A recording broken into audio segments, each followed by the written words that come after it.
And when I seek his stillness, is the only time, don't miss this, it's the only time I'll understand that the seed is not the harvest.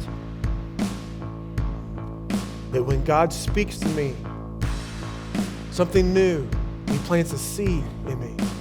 There's going to be a time for that seed to grow, right?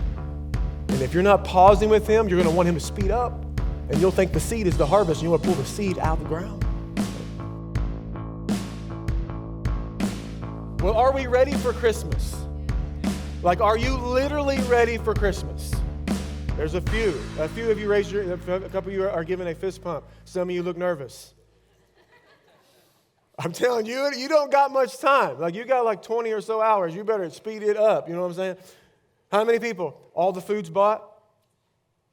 Yeah, 3 of you. Okay, the rest of you are not going to eat. You better run to the fast food. Shopping done, everyone? Men, come on, man. Tell me you did it. I've been warning you for weeks. Okay, all right, you did it. Praise Jesus. Okay. How many people, your to-do list is all checked off?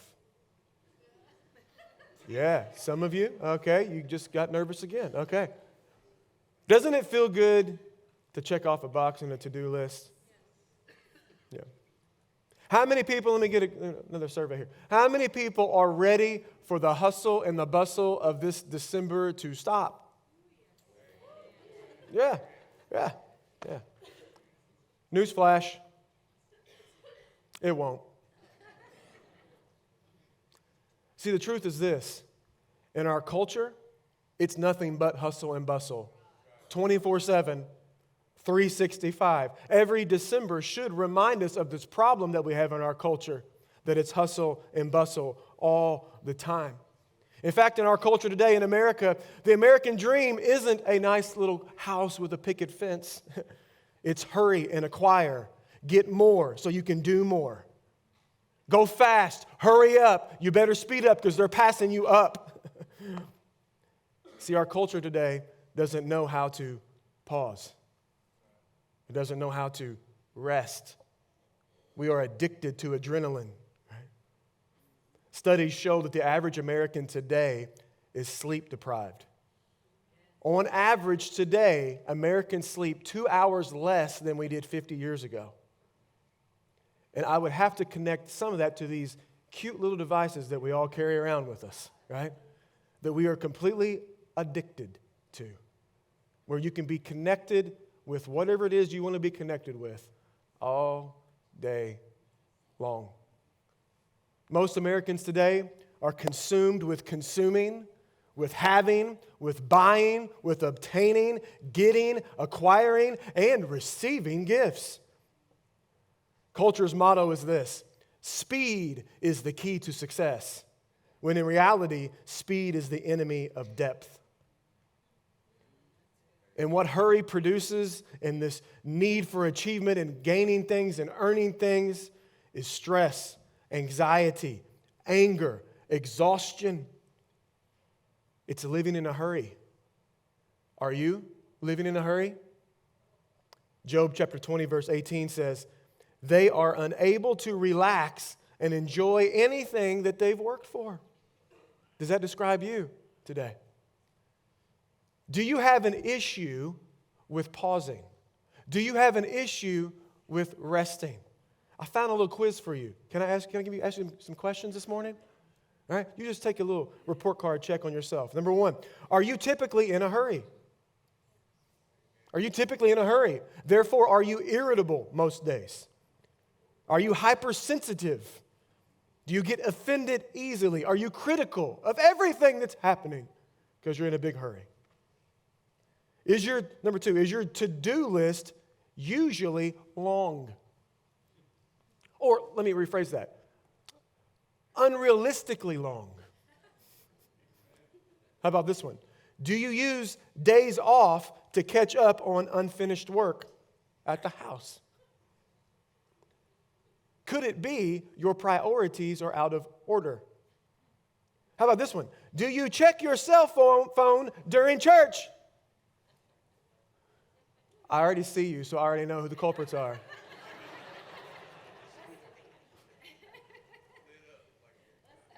How about this one? Do you take your cell phone with you to the bathroom, which is disgusting,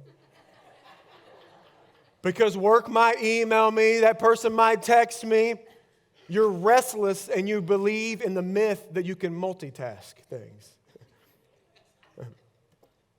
Has more than one person ever told you to slow down? Do you suffer from pathological busyness? Isn't it interesting when we talk to each other and we say, hey, how are you doing? What would we normally say? But I'm fine, but then I'm busy. We never say, oh, I'm doing good, I'm resting. Hey, do you have to get sick to take time off? Do you live on caffeine? Do you consume a lot of sugar? Are you connected to alcohol and pills and smoking? Do you binge watch TV? Do you endlessly scroll at all hours of the night? Are you addicted to pornography? Do you desire cultural narcotics? And lastly, do you feel guilty when you relax? And because you feel guilty when you relax, you abandon your spiritual disciplines because you always got to be doing something. People are going to get ahead of me. And I become emotionally numb to what other people are going through. Do you have an issue with pausing? Do you have an issue with resting? I'll be vulnerable with you guys. Many years ago, almost 2 decades ago, I had a very big problem with this. I was not biblically resting, and I was not biblically pausing. And mainly it's because I believed 2 lies. I was much younger then, but there was 2 lies that crept into my life, and it's because people would say them to me, and I thought they were Christian people, so I believed them. Here's the first one. Maybe some of you have believed this lie. Well, the devil doesn't take a day off.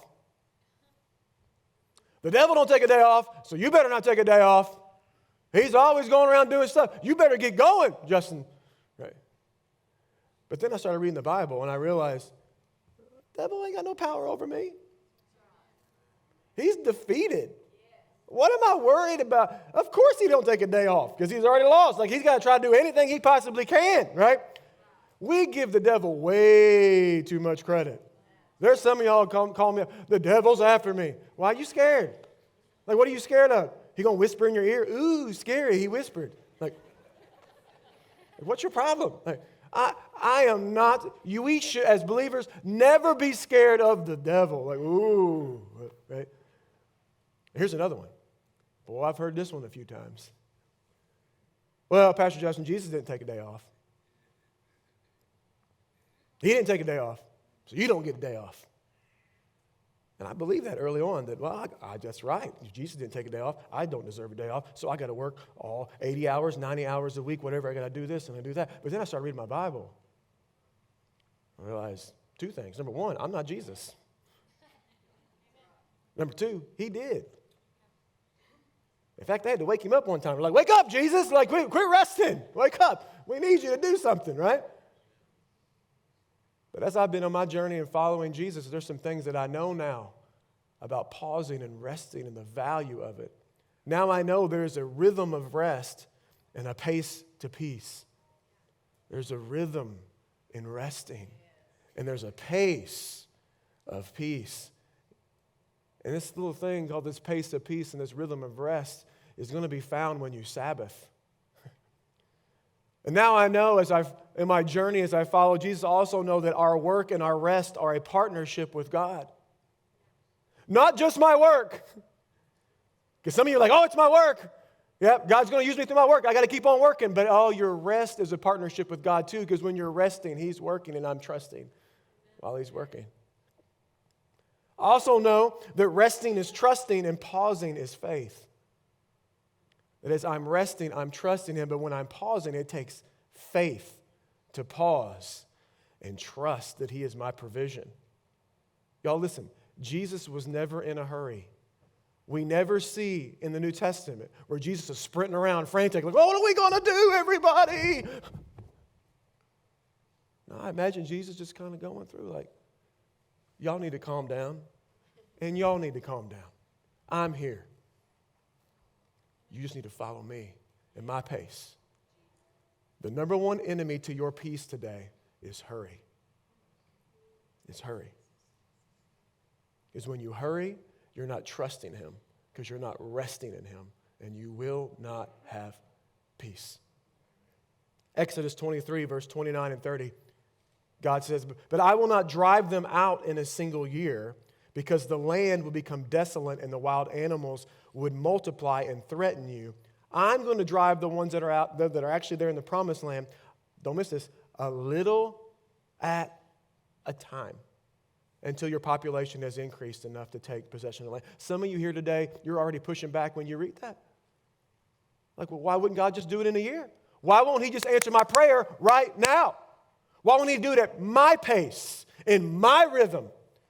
He goes, no, it would be bad if we did it your way. But it'll be perfect if we do it my way.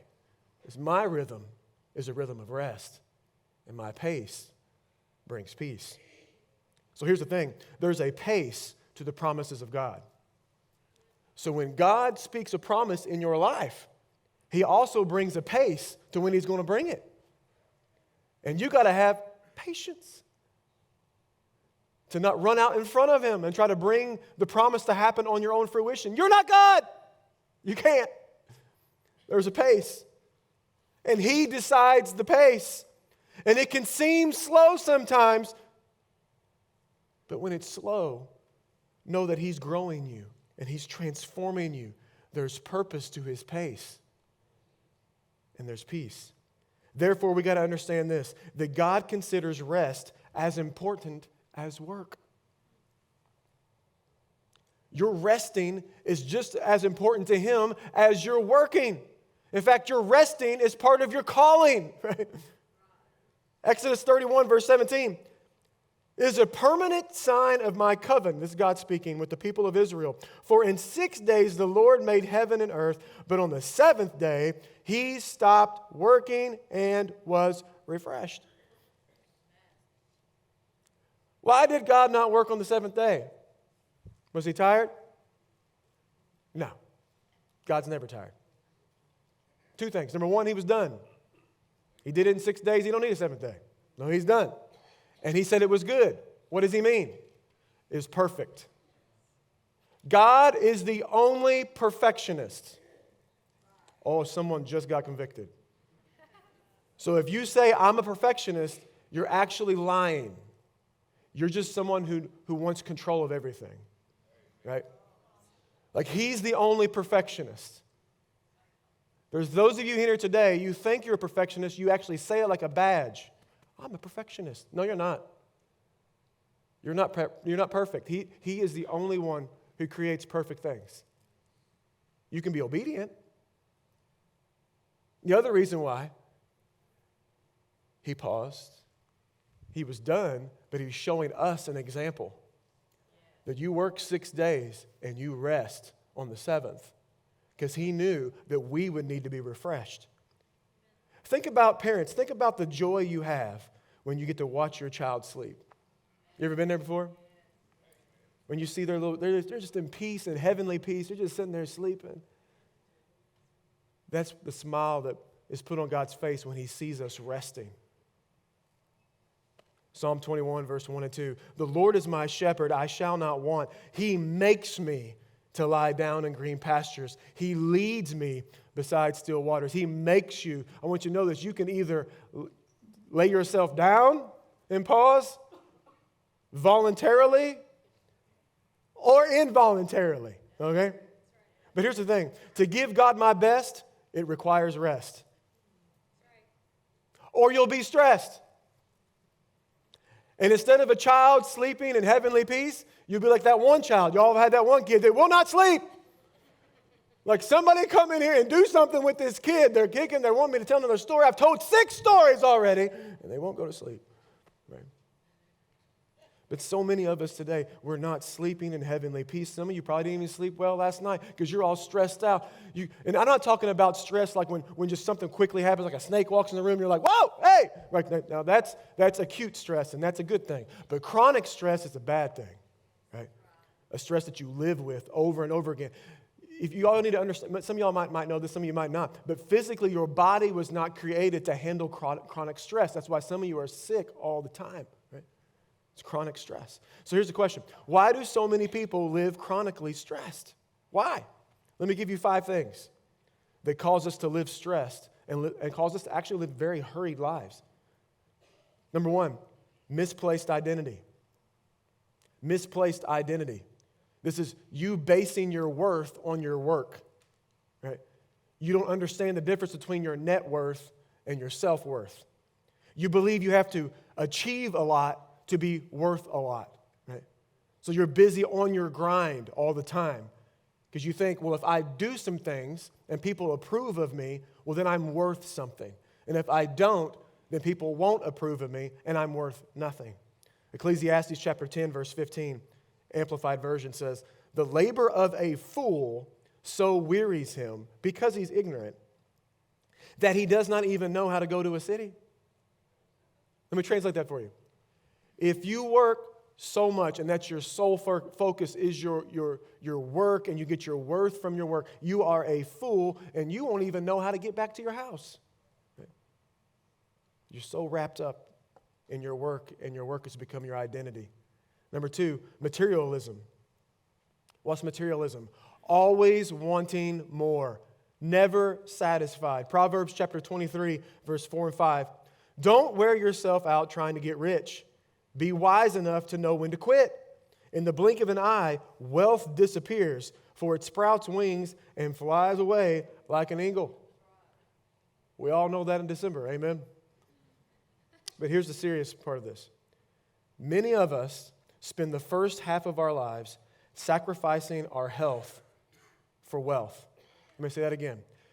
Many of us, if not all of us, spend the first half of our lives sacrificing our health for wealth, and then we spend the end of our lives sacrificing our wealth for our health.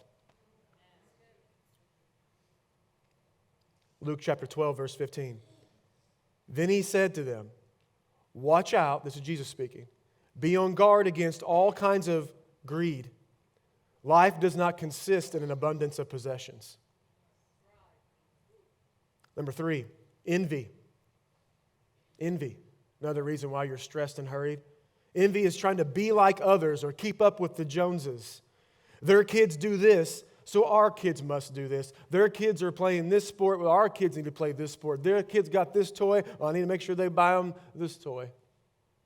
Well, she's posting these things on Facebook, well, I better start posting these things. His hobbies are these hobbies, I better start having these hobbies. And if you don't control that and have self-awareness of that, it's going to grow into, well, that's not fair that they have this title. It's not fair that they have this position. It's not fair that they have this car. It's not fair that they have this house. So it starts with comparison and leads to you wasting your time and wasting your calling and wanting someone else's calling, and you're not stepping into your own calling, all because you're envy, and it leads to stress and hurry. Ecclesiastes chapter 4, verse 4. "Then I observed that most people are motivated to success because they envy their neighbors. But this too is meaningless, like chasing the wind." The 4th thing is pride. What's pride? It's when I value achievement over relationship. I value my goals over people that I love. Ecclesiastes chapter 4, verse 7, 8, and 9. "Then I returned and I saw vanity under the sun. There is one alone, a person alone, without a companion. He has neither son nor brother. He doesn't have any friends. Yet there is no end to all his labors. He just keeps on working, nor is his eye satisfied with riches. But he never asks, 'For whom do I toil and deprive myself of good? Who can I share this with?' This also is vanity and a grave misfortune. 2 are better than 1 because they have a good reward for their labor." I want you to know this, friends. God did not create you to complete your to-do list. To-do lists are okay. But God did not create you to only focus on that. God created you to learn to love God, love yourself, and love other people. You were created for relationship. Number 5, insecurity. The 5th thing. will cause you to be stressed and hurried is insecurity. What do I mean by insecurity? It's the fear of not having enough. I don't have enough this. I don't have enough education, so I'm not as smart enough. I don't have enough money. I don't have this. And here's the thing. Every time you get what you think is going to be enough, it's never enough. So this is a question for somebody in here today. How much do you need to be secure? I have met people that make $30,000 and they say it'll be $50,000. I met people that make $50,000 and they say it's $100,000. I met people that have $100,000 and say it's $200,000. Some people that have $200,000, it's $1 million. I met people that have millions and they still want more. It is never enough because it won't satisfy you. It won't. Ecclesiastes 6, verse 7. All the labor of man is for his mouth, and yet the soul is not satisfied. If your life is just about money and your success and what the world says is successful, your soul is going to be deprived because you're not resting and pausing in the Lord. Psalm 127, verse 2. It is useless for you to work so hard from early morning until late at night, anxiously working for food to eat, for God gives rest to his loved ones. If all your focus is you gaining and you doing this and you earning this stuff, you're going to miss the fact that God gives rest to his loved ones. Why is it important for us to pause? We've got to ask this question. You keep talking about pausing and this stress thing, but why is it important for us to pause? Let me give you two reasons. Number one, everyone has some baggage. Like every one of us. Everybody is carrying around baggage in their life. Right? Like there's some of you in here today, you think, I'm the only one who has a past. I'm the only one who's done things. No, we all have. Everybody is carrying around some baggage, right? They have baggage. You choose if you want to carry it around. And as Christians, we shouldn't be carrying it around. We should be checking it in. Like when you go to the airport, you got this baggage, it's getting heavy. I usually travel with 3 ladies. My arms aren't that strong, right? Thank the Lord they got wheels on this thing. But I go straight to that check-in counter. I go, here you go. You can take that from me right now because I am tired of carrying that thing. Right? But here's the second reason why we need to pause and why it's important is God is in the pause. So I'm able to take my baggage, my luggage, take all that and bring it to him and check that in with him and let him have that. Right? See, God is in the pause. He's not in the hustle and bustle. He's not in the hurry. You won't find him there. Right? Some of you know that. When life is chaotic and it's going crazy and you're in a hurry all the time, where's God in the middle of that? You can't find him because you can't listen. You're so busy. See, in the pause, he speaks. In the pause, God speaks. If you need a word from the Lord, it's in the pause that you'll actually be able to hear from him. Matthew chapter 2, verse 12, I hope you saw this in the story of the wise men. When it was time to leave, they returned to their own country by another route, for God had warned them in a dream not to return to Herod. In a dream. They paused, God spoke. While resting, God was speaking. God is in the pause and he speaks in the pause. Therefore, there's power in the pause. Right? If you need the power of God in your life, it's found in the pause. He's there. Do you seek purpose in your life? You'll find it in the pause. Do you seek a plan for your life? You're going to find it in the pause. Do you need to know what your identity is? You'll find it in the pause.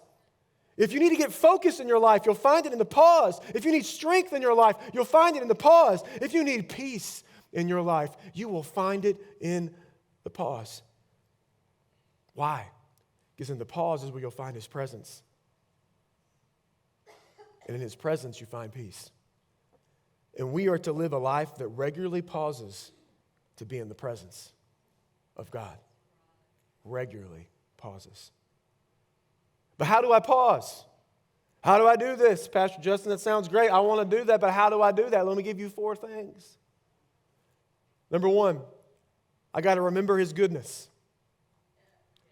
Remember His goodness. Look back in the past and see when He has been good. Did you know it's so easy to forget good things? Y'all know that, right? Oh, it's easy to remember the bad things, all the times you messed up. We've got to remember the good things. Here's my challenge to you in going into 2024. I want to challenge you to remember the good things, to do this. Take notes this year. Write in the margins of your Bible. Every time you've seen God do a good thing, you've seen God answer a prayer, you've had God speak to you in your quiet time, every time God has done something, write it down. All the goodness of God. And if you even forget to do that, y'all need to, as a church, we need to step back and we need to celebrate what God's been doing here at Discover Life Church. Amen? Right? We baptized almost 100 people this past year. Right? Is that crazy? That's crazy. I mean, the number of salvations we've seen here is unbelievable, and deliverances, people walking away from addictions, marriages restored, people growing spiritually, people who are walking in here mad at God now walking out with the Bible underlined and highlighted. I mean, it is crazy to see what God is doing. We can't forget this stuff. We got to pause and remember the goodness of God. Some of you start remembering all the bad things. Why ain't God doing this? Da, da, da. You got to pause and go, wait a minute. I remember when I was in the middle of that valley and God was with me the whole time. Remember His goodness. The second thing is this. You got to express your neediness. Oh, you like the first one, don't like the second one. You got to express your neediness. Let me ask you a question. Have you ever needed help and then you didn't ask someone for help? No man's raising, there's one guy. Okay, guys do not want to admit to that, right? I've been there. Now, everybody in the room, have you asked for help from somebody before and they showed up and they helped you and you're like, thank the Lord I called them? Like, you know what I'm saying? Like, you moved somewhere and your best friend came and helped you move and you're like, if they wouldn't have came here, we wouldn't have moved in tonight. Like, we would have been sleeping outside, right? So here's the thing. Sometimes it's hard for us to ask for help because we think because we have needs that we're weak. Every one of you in here has needs. And that's not a weakness. It's just showing that you need provision. See, immaturity, spiritual immaturity, is people that act like a 2-year-old. Right? Anybody got 2-year-olds? Yeah. Let them try to put their shirt on. Right? Here, let me help you. No! I do it. I do it. I do it. Right? I've heard that before. Both my children. Hey, I put my shirt on. No, you can't. I do it. Okay, fine. Right. Just do it. A little stubborn thing. Like just, oh, you can't get it on now. Right. That's exactly right. I already knew that. Right. See, that's spiritual immaturity when it's like, well, I don't need any help. I don't have any needs. Spiritually mature people realize that I need His grace every single day. I need His love every day. I need His mercy every single day. I need His goodness every single day. But I got to receive it every single day, right? Pausing reminds me that I need Jesus and that He provides. And since He provides, I know He values me. So when the enemy tries to whisper in my ear to tell me that He doesn't value me, oh, no. I know because I'm a needy person. I need His grace. He provides it for me, so I know He loves me. Right? I don't have to try to earn it either. The third thing I got to do is seek His stillness. I remember His goodness, I express my neediness, and then I seek His stillness. How do I do that? Here's the word, friends. You need to take a Sabbath. 1 day a week. 1 day a week. Some of you are like, no, Pastor Justin, I cannot take a Sabbath 1 day a week. Let me just tell you something in love, brother or sister. You are not that important. And I only say that out of love because I had to realize that myself. The world will go on. You will be fine. And if you trust Him, the Good Shepherd, why am I worried? Right? Why would I worry? And so when we Sabbath, you need to do these 3 things. You rest your body, you recharge your emotions, and you refocus your spirit. You rest your body when you Sabbath, 1 day a week. You need to have some time where you're resting your body physically, recharging your emotions, being with your friends. You need some hobbies and do some things that actually charge you back up. Don't go do things that drain you, right? And refocus my spirit. I get alone with the Lord. I get into His Word. I get into some extended time of prayer to refocus my spirit. Psalm 46, verse 10, be still and know that I am God. And when I seek His stillness, is the only time, don't miss this, it's the only time I'll understand that the seed is not the harvest. That when God speaks to me, something new, He plants a seed in me, there's going to be a time for that seed to grow, right? And if you're not pausing with Him, you're going to want Him to speed up, and you'll think the seed is the harvest, and you want to pull the seed out of the ground. See, sometimes less is more, slower is faster, and quieter is louder. We just need to seek His stillness. The fourth thing, last thing, we trust His faithfulness. We remember His goodness, we express our neediness, we seek His stillness, we trust His faithfulness. Have you ever asked somebody this question before? Do you trust me? You ever asked somebody that before? Like, do you trust me? Has anybody ever asked you that before? Do you trust me? And you're like, whoa. Do you know whether you're asking that question or someone asked that to you, what they're trying to infer to you is, hey, don't you remember all the times I've been trustworthy? Like when you're trying to get your child to jump in the water and to swim, and they're like, I ain't getting in there. You're like, don't you trust me? I am your father. I will catch you. Did you know every single day you're always evaluating people to see if you trust them or not? Do you know that? All the time, right? And you do the same thing with God. Did you know that? Let me ask you a question. Has God been faithful in your life? I'm not saying He did everything you wanted Him to do. That was not the question. Please hear the question correctly. Has He been faithful in your life? Yeah. Yeah, He has. Doesn't mean He's always done what I wanted, but He's been faithful. He's been there. And He will be there with me, no matter what the trial is, no matter what the storm is coming up. So each moment is a new opportunity we have to trust God's faithfulness every single day. You have an opportunity to pause and trust Him every single day. You have an opportunity to rest and trust Him.